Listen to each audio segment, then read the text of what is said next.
morning po, happy farming po sa ating lahat and God bless at all. Ngayong umaga po, ipapakita po natin sa inyo kung paano po ako maghanda nung scrap fish, yung mga hasang bituka na galing sa palengke. At inilalaga ko po yun para po dun sa ating native pig. So ganyan lang po yan, lalagyan lang po natin ng asin.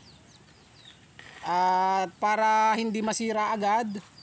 So bali kapag tayo po ay naghahanda na nung ipapakain natin dun sa ating mga native pig, at ito po ay malambot na at luto na, ay sasalok lamang po tayo dito ng pandagdag natin dun sa ating ipinapakain. Dahil ito po ay malasa. So ito po yung nagpapagana dun sa ating mga native pig. Pag halo po nyo ng ganyan at may nakita kayong mga plastic, alisin nyo na po. Pwede rin naman pong hindi, kaya lamang mas maganda na kung alisin nyo. Yan naman po ay hindi makakasira. So isang malaking kaldero po itong binigay sa atin ng ating kaibigan sa palengke. So ganyan lamang po, pakukuloyin natin ng pakukuloyin hanggang sa lumambot at maluto. At pag tayo nga po ay nagpapakain na doon sa ating baboy, ay sasalok lamang po tayo dito ng ating pampalasa. Para nang sa ganun ay ganahan yung ating mga native na kumain.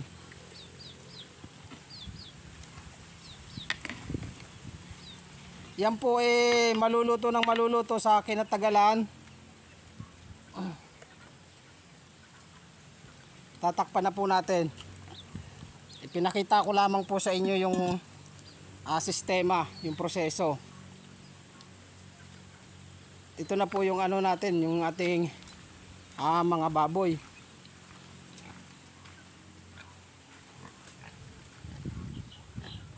Ito po yung kanilang mga anak.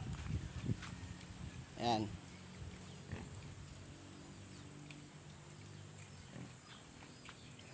Katatapos lamang po ng bagyong Aghon dito sa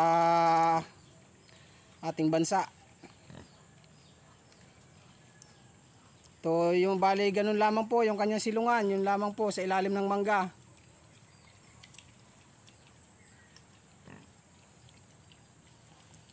Gustong gusto po nila yung gano'n na nilaga na mga scrap fish. Pampagana po sa kanilang pagkain.